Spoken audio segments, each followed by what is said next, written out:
What's going on, everybody? I am Phil. This is Tyler. We are here today for another edition of the 5 Tool Productions video podcast. And today, we're going to talk about a topic that's tangentially related to our real favorite topic. Near and dear to my heart. And that is baseball, specifically the World Series. We're bringing it up because there were a couple of... World Series and the playoffs as a whole. The playoffs as a whole, Yep. fair. There were a couple of advertisers who made a really big splash in the MLB postseason this year that we wanted to talk about that kind of relate to a lot of the things we do. Right off the bat, I think the two of them that we want to cover, we can decide which one we want to do first, are YouTube TV, which we both noticed a huge push for, and we've talked about a lot in general, and Facebook Portal, which is a hardware release from Facebook. That was a big surprise to me. I didn't know it was coming. I don't know if you did. I had heard kind of rumblings of it, just reading into a few different articles, but the fact that they are really spending a good chunk of dough on it is interesting. And also as a kind of a distant third, you haven't seen it during the World Series or the ALCS or the Championship Series. You saw it during the Divisional Series, was Bleacher Report as well. BR Live. So BR Live was also yeah. kind of another interesting piece of it, that here are kind of content providers that are spending a lot of money on kind of traditional advertising. Yeah, which it is was interesting. Really interesting. So where do you want to start? Which one do you want to start with? Any or all of the above. Why don't we start with YouTube Live, because that one I think seems to be probably spent the most money. I think they must have, yeah. So YouTube TV ended up being, I guess, the presenting sponsor. YouTube TV, not Live. I'm sorry, you're right. YouTube TV. All good. Which is YouTube TV ended up, I think, being the presenting sponsor of the World Series. Like if you go on the MLB app, it showed up as the World Series presented by YouTube TV. Yep. And it definitely showed, because in those games, they had break-in ads throughout the game. Well, I was going to say last night was a great example. Now, obviously, you're going to be listening to or seeing this after the World Series has concluded, hopefully in a successful manner for my Boston Red Sox. But with that in mind, you're seeing it not just like kind of cut to break, go to it. We're seeing it. I mean, I remember the first time I saw it was during they brought in a new pitcher. And right before he was ready to, the game was to go live again, they actually zoomed in on the scoreboard, and then all of a sudden it looked like they were playing a YouTube video. It had a green screen ad. Had a green screen ad in between it. So wait a minute, what's actually taking place right now? And there was just a big ad. So they're doing like in-game advertising, which was really cool. Another example of that is like a little, if there's a mound visit, for example, when they they have like a 15-second gap, they actually would do ads where it was like the YouTube interface overlaid on the regular screen. The player screen. would all of a sudden kind of fade up. Well, and it would be like the little interface that you see when you're watching, and it freaked me out because I'm watching on YouTube TV. Because you have YouTube TV. Because I'm a YouTube TV subscriber, right? So I'm watching on YouTube TV, and all of a sudden I didn't really hear what the announcer said, but then the interface shows up, and I look down, I'm like, I didn't press anything. Why is it trying to show, why is it doing this? Because it's the exact same interface you see when you're watching. Gotcha. So it's it's a fully kind of immersive thing that's trying not to remove you from the game too much, and you've noticed that trend in advertising a lot more, like in-game advertising. Yeah, you actually, one of the sporting events in particular is something that I think you're seeing it more and more, and not regular kind of traditional television, but sporting events, and I always say they tend to be on the cusp of the cutting edge, is NASCAR. I was just going to say that. They were the ones I saw doing it the most first. They do it more than anybody. They were the first ones to do the bubble above the cars while it tracks them around. Yep. Which was Sports Tracker that right. actually did it. But they were one of the more innovative brands. You would never say NASCAR, but they're one of the more innovative brands when it comes to advertising. Well, and they kind of have to be, because there's no breaks in the action. No, right? Unless there's a crash, which doesn't really happen all that often. There's no TV timeouts in NASCAR, right? Like they're going for... Yep.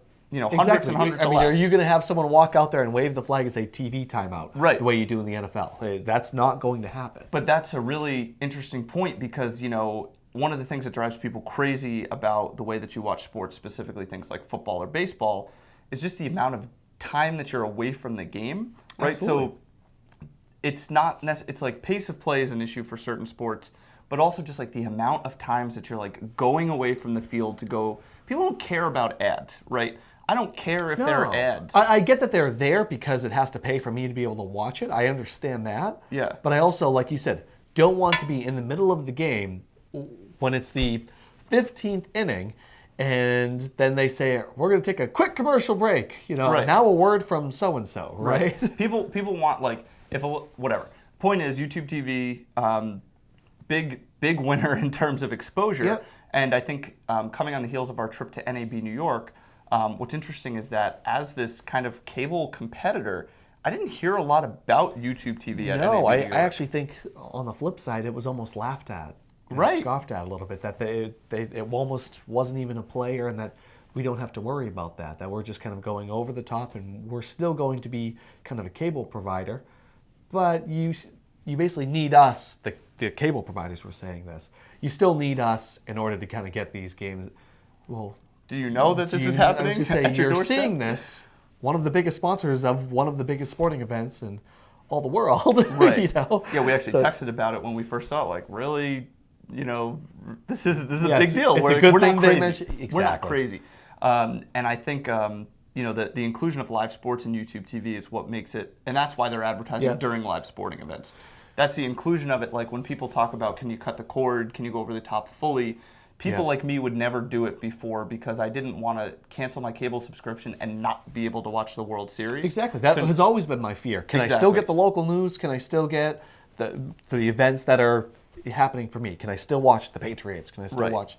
And that's why they're local teams, advertising. right? When you're watching on Fox on whatever cable provider you Yep. have, you're seeing the ad for YouTube TV and being like, oh, maybe I could switch to that because I That wouldn't could lose out on actually the work. Red Sox. Exactly. Well, what also I think is interesting about this, whether we're talking about YouTube, we don't have to go into what they're pitching in particular, but YouTube, Facebook, and BR Live.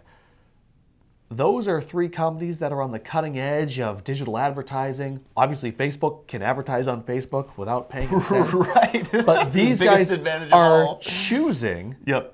to spend a significant amount of money to advertise on traditional media. Yep. Right? So there's kind of one part of this conversation that I don't think we've touched upon yet, is the idea of digital is great and social is great and content marketing is great, but it's not saying, and we've talked about this before, about the pivot to video doesn't mean abandon everything else. Advertising and marketing doesn't mean abandon kind of native and traditional means of advertising. No, you can still do it. There's a place for that. You can still reach the masses, which is what YouTube, what Facebook, and BR all wanted to do. They want to reach the masses and say, hey, come use this new product from Facebook, which is, we could talk about that specifically, is that going to work or not?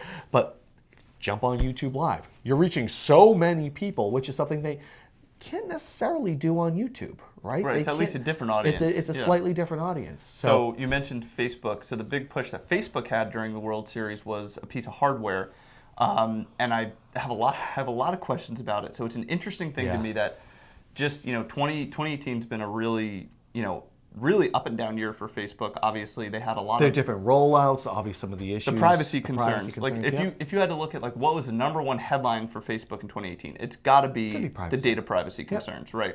And with that, We've written 4 articles ourselves about it, right? Right, So- right. And with that in mind, the product that they roll out and do a big push around is a camera in your home. A camera and a video player that's always on. And it's like, Right. I understand that they're not new, they're not the first ones to smart speaker game. I have a Nope. smart speaker in my house, I have a Google Home in my house, Yep. which by the way can work with my YouTube TV, so I'm slowly building out a Google Yep. Home, which is also the name of their I was smart gonna say, speaker. isn't that what it's called? So Yeah. I'm not like afraid of Yeah, invasion of like yep. whatever. I understand like that ship has sailed to a degree, right? Like Yeah. it is what it is, and I kind of get that.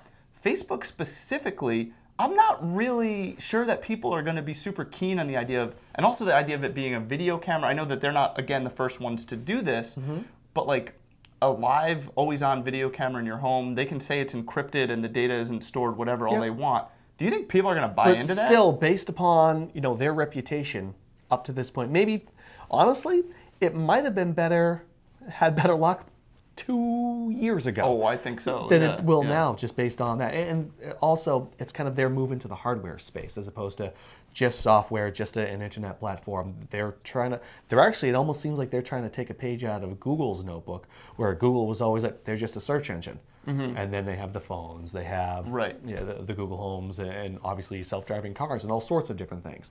Facebook, I feel like on a consistent basis, is trying to emulate Google. Not so much Apple, but Google, because they've been just kind of a software, just a website, a platform, but they're trying to do more to really kind of change the world and own the world. Well, and it makes sense when you compare the two. They're both data companies. I mean, essentially, when it comes down to it, Google and Facebook are both data companies. I mean, that's how they make their money anyway, is just off of data. And that's what is interesting to me about the portal, is whenever Facebook rolls out a new feature, or in this case, new hardware, my question is, how are they going to use this to serve ads? Right? It's true with Messenger. They're going to, they're serving ads in Messenger. It's true with video at first. Everything. Whenever Facebook rolls out a new feature, my first thought is, how will they use this to mine my data if I use the feature, and how will they use it to serve ads to the people using the feature? So I assume that there will be a mechanism in which they're going to serve ads to people who use their portal, right? Like little on-screen banner ads. Push, I have no idea what it means. No clue. And correct me if I'm wrong. Again, I don't know enough about the product to really speak with any sort of authority, but isn't it built on the Amazon? Yeah, it's built platform? on Alexa, on the specs of the Alexa, right? So, so Facebook didn't They just didn't reinvent the wheel. They kind of worked in partnership. Right, a which bit, right? great. Like that's proven hardware, so good for them. Yeah, of course. But I guess my point is maybe I'll just get it through Amazon. Exactly. But it is cool. It is at least one of the models is like a robotic PTZ camera. Yep, it's a PTZ camera that follows you around your home as you move. Think about that for privacy. But right? it's again, it's not privacy generally. I think it's specifically who is telling me that my data is safe, and do I believe them? Yeah. So yeah, I think that it'll be really interesting to see for marketers, can I serve ads through the Facebook portal? Can I target, when you talk about the fact that the end user's data is safe, will I be able to target 25-year-old males who are watching the Red Sox game, through the Facebook portal, but I won't have their data? How is that going to work? Because they're going to want to serve ads through it. I would love to see it work in my house. 3 dogs, cat, 2 kids, and 2 adults. Who are you going to follow? Yeah, I was going to say, who are you going to follow? Whose voice are you going to pick up? Yelling and screaming an awful lot. So they'll probably just keep sending us things like, here's some more dog food. Exactly. Here's some more formula for babies, right? So those are the ads. So no portal for you for Christmas gift. Probably not going to be happening. Okay, maybe I'll get it for you, and it'll just be like a comedy show for us. Yes. If we can just record it, that'll be our new content. It's our new show. New business. And then plan. we'll live It's just stream it on videos. Twitch. Right. Yeah, exactly. It'll all work out. All right. I'm Phil. That's Tyler. Thanks so much for watching. We'll see you guys next time.